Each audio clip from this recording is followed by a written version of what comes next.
So, as you've mentioned, I'm the director of ArtScience Museum. It's a iconic building in Singapore. And what we do is explore the intersection of art, science, technology, and culture here. 6 months ago, our museum was a hive of activity at the heart of one of Singapore's busiest areas, Marina Bay.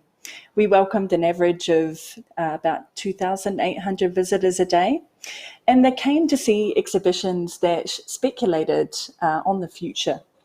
One of those exhibitions imagined how climate change might shape the world in the next 2 centuries. Another is full of immersive installations by the artist Team Lab.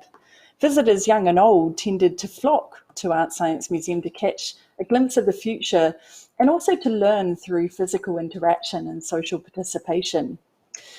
But then the pandemic struck, and in a matter of 2 short months, our reality completely changed. From early February, the museum began screening the temperatures of every visitor who came to visit. We introduced safe distancing measures, and our curators and conservators had to adjust to a very different way of working in the galleries. The closure of the borders of Singapore, plus the strict safe distancing laws that were passed to manage the pandemic, cut our visitation by 89%. Our normally lively galleries fell silent. Then in April, like so many other museums, we closed as Singapore went into its own version of lockdown. We started to contemplate a future in a world that was wrecked by the pandemic. And it seemed clear that everything that we knew about how to run a museum, from staging exhibitions to running education programs to setting budgets and communicating with audiences, was no longer really valid. We had some dark days trying to figure out how it would be possible economically and culturally to run a museum for only 11% of the audience that we once had. We realized that we were going to need to say goodbye to some things that we had held very dear, and that was difficult. But there was no time to mourn. Within 2 weeks of lockdown, we spun up an online program that we call ArtScience at Home. It enables visitors to experience the museum from the comfort of their own home. And in this program, we're responding directly to the context of COVID-19 by staging online talks about how we might adapt to this uncertain future we find ourselves in. We're putting on workshops that give families learning activities to do at home. And we're staging performances by artists who are also in lockdown, which enables us to support our local arts community. ArtScience at Home is now our primary public program. It's a new chapter in our evolution, but perhaps also an illustration of one way for museums to work a bit more sustainably during the pandemic era. With the pandemic forcing us to work from home at a different pace to before, we also noticed things that we hadn't paid attention to before. We started listening to members of our community who had been marginalized and kept out of sight. We heard stories from unexpected places that we felt needed to be told.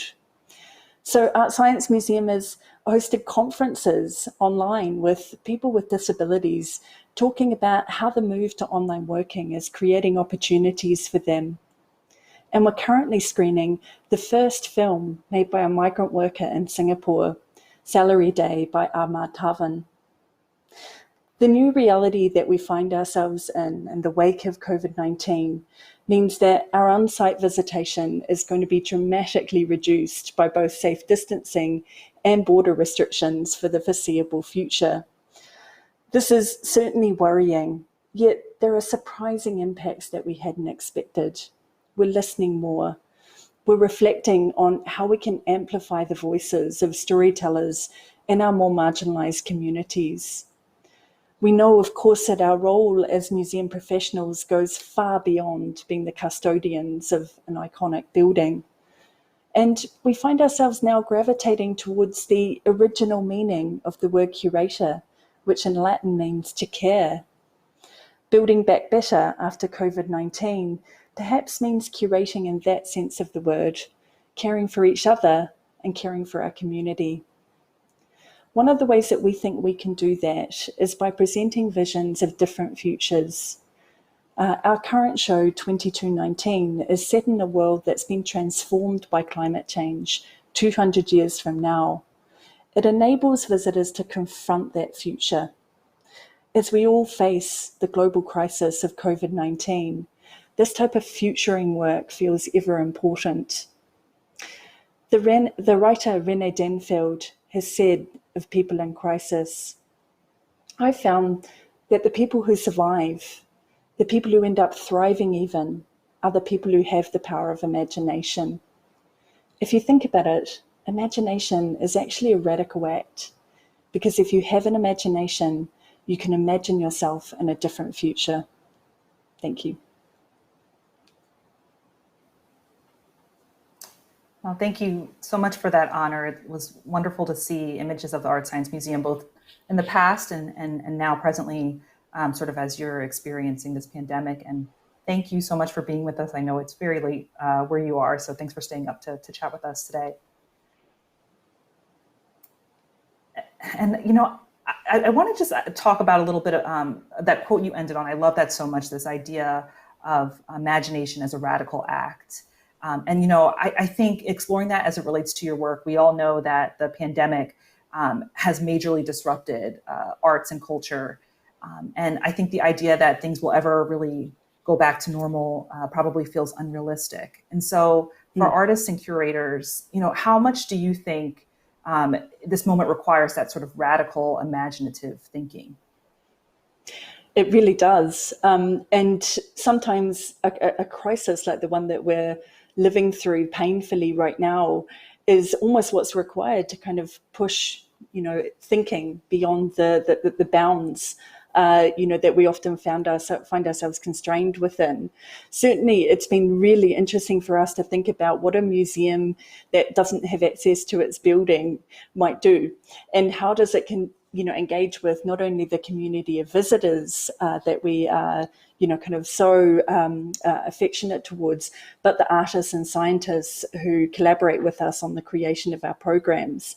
How do we continue to keep those bonds solid, to keep them, you know, really strong at a time where our building is not available to us? And this is really, you know, kind of, I think, not just for us, but for many institutions and for many creative practitioners, put them in a headspace where they're having to think radically differently, not just for this moment, but to almost make permanent changes to how their institution or their practice might work.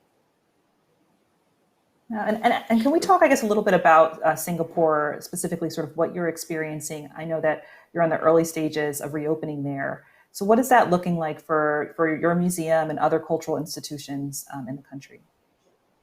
So as of the kind of the moment right now, museums are still closed in Singapore. We're still closed. We're in phase 1 of Singapore's reopening plan, and we're shortly at the end of this week going to be moving to phase 2. But even in the first part of phase 2, museums remain closed, as do libraries, theatres and cinemas. So we're having to continue to be innovative about how we operate for the time being, and think really carefully when we are able to open about how we do so, what kind of measures we need to put in place to keep our staff safe, what kind of measures we need to have for our audiences to feel confident to return. And we've got a bit of time yet, I think, to think that through. That's right. And you mentioned the Art Science at Home initiative and how you are sort of pivoting in this moment. And it sounds like that will continue for at least the next few weeks until you have some plans to reopen them. And I think it will continue beyond, because one of the wonderful, I guess, points of empowerment that the museum is felt through the creation of Art Science at Home is being able to tell stories through that program that we probably wouldn't have thought to do with our on-site program. It's encouraging us to engage with artists, with filmmakers, with scientists, with political leaders, with community organisers that we may not necessarily have had on our radar when we were thinking about our on-site programs. It's also helping us to think that our community is not just in Singapore, it's an international community. And just as we're doing right now, being able to think about how to stage events that kind of bring participants from other points in the globe is something that the online space offers us that our building perhaps wouldn't. I mean, and I think just even talking about that, one thing that I was really struck by was your point that, this pandemic has really forced you to notice things that you hadn't noticed before, specifically, in talking about the experiences of migrant workers. And I'm curious to just hear more from you about how this pandemic has really opened your eyes to some of those community experiences by communities that are maybe marginalized in Singapore or just otherwise are not often highlighted through your work. Absolutely. I think one of the real truths of COVID-19 around the world is that it's amplified inequalities that were already there. And in nearly every country which has suffered, with the pandemic, it's people who, were already suffering from multiple indices of social deprivation that have been in the, kind of in the worst condition. And certainly that's no exception here.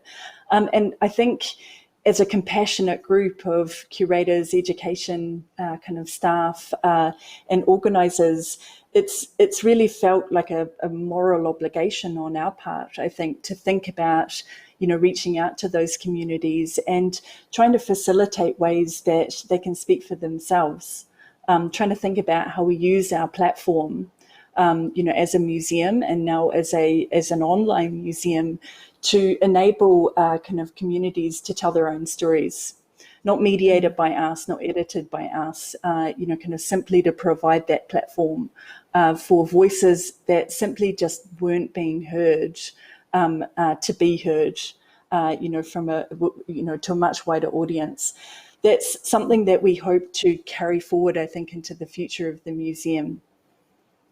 And that's powerful anywhere in the world, right? It's being able to for people to speak for themselves. Well, we have some questions from our community that I'd love to bring into the conversation. They're going to come up in just a moment. We have one here that is, how can art and science usefully interact in this moment to guide or suggest a brighter future? Oh, that's a lovely question. Thank you so much to whoever asked it. We always feel, as an institution that is all about the marriage of art and science, that it's the intersection of the two areas where you see the greatest power. We like to say that it's the understanding and the knowledge generated by science in dialogue with the empathy and the emotion, which art is so powerfully able to create, that will lead us to the greatest insights. We're in a time right now in a global pandemic where scientists are very much leading the way. We need the science community to be empowered, obviously from the perspective of frontline workers, but also to the researchers who are working on treatments and working on the possibility of a vaccine. But art touches the soul. Art is able to change behaviour, to change psychology. And when we bring these two areas together, I think this is where we can really start seeing powerful change. Wonderful. It's wonderful. And we have another question here, which is, it seems like listening more is something we all need to do more of at this moment. Do you have any insights both on how to do this effectively and then importantly, to implement what you hear?